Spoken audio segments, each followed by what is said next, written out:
एक बार भगवान विष्णु अपने बैकुंठवास के भव्य महल में थे। वे ध्यान में लीन थे। लक्ष्मी जी उनके पास ही बैठी थी। वो स्वयं के सौंदर्य में डूबी हुई थी। लक्ष्मी जी आत्ममुग्ध होकर अपने हाथों की सुंदरता को बार बार देखे जा रही थी, कभी दाएं तो कभी बाएं हाथ को। इसके बाद वो आईना लेकर अपने चेहरे को देखने लगी। लक्ष्मी जी अपने चेहरे, हाथ और शरीर की सुंदरता को देख आत्ममुग्ध हो गई। उन्हें अपना सौंदर्य इतना मोहक लगा कि वो उसी में डूबी रही।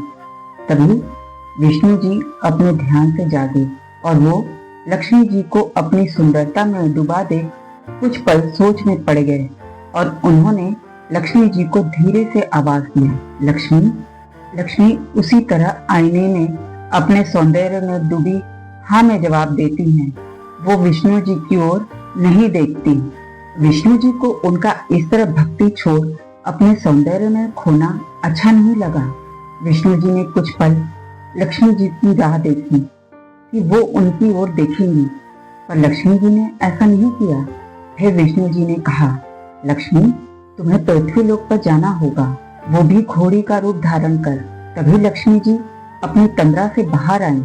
उन्हें बड़ा आघात लगा। उन्होंने आश्चर्य से पूछा, क्यों नाथ?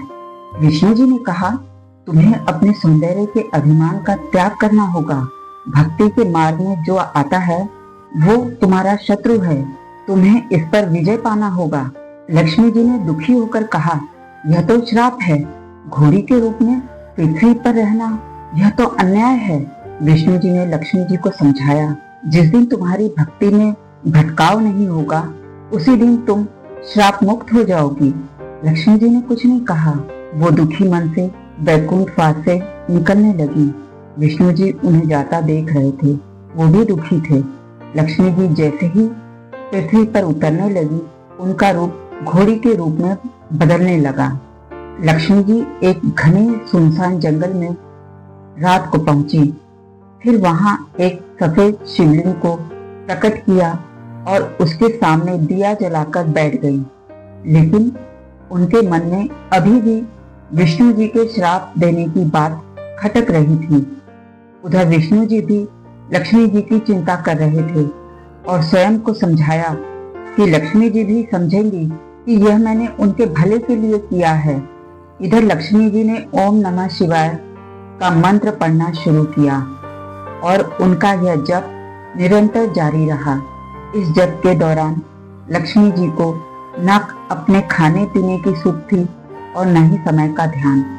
ऐसे ही कई दिन बीत गए। उधर शिव जी माता पार्वती के साथ बैठे थे। उन्होंने पार्वती जी से कहा, मुझे अब पृथ्वी पर जाना होगा। लक्ष्मी ने बहुत कष्ट उठा लिया। पार्वती भी सहमति जताती हैं। लक्ष्मी जी घोड़ी के रूप में ओम नमः शिवाय के मंत्रोच्चार में लीन हैं कि तभी संध्या समय शिव जी उनके सामने प्रकट होते हैं और कहते हैं, लक्ष्मी, मैं बहुत प्रसन्न हूँ तुम्हारी तपस्या से। मैं तुम्हें विष्णु के श्राप से मुक्त करता हूँ। लक्ष्मी जी शिव जी को हाथ जोड़ प्रणाम करती हैं। शिव जी के नेत्रों से ज्योति निकल लक्ष्मी जी के घोड़ी के रूप पर पड़ती है और वो फिर से अपने लक्ष्मी अवतार में आ जाती हैं। तभी शिव जी पूछते हैं, लक्ष्मी, तुम विष्णु जी की आराधना कर सकती थी, फिर मेरी आराधना क्यों की? लक्ष्मी जी ने उत्तर दिया, अपने ही श्राप को विष्णु जी वापस लेते, यह मुझे उचित नहीं लगा। आप और विष्णु जी मूल में एक ही हैं। शिव जी प्रसन्न हुए लक्ष्मी जी का जवाब सुन और बोले, शीघ्र ही विष्णु आकर आपको बैकुंठ ले जाएंगे अपने साथ।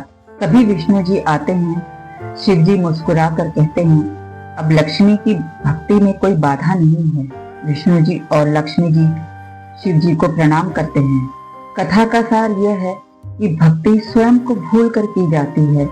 स्वयं में खोया व्यक्ति भक्ति नहीं कर सकता। प्रिय दर्शकों, शुक्रवार को फिर मिलूंगी एक नई कथा के साथ। तब तक के लिए ओम नमः शिवाय।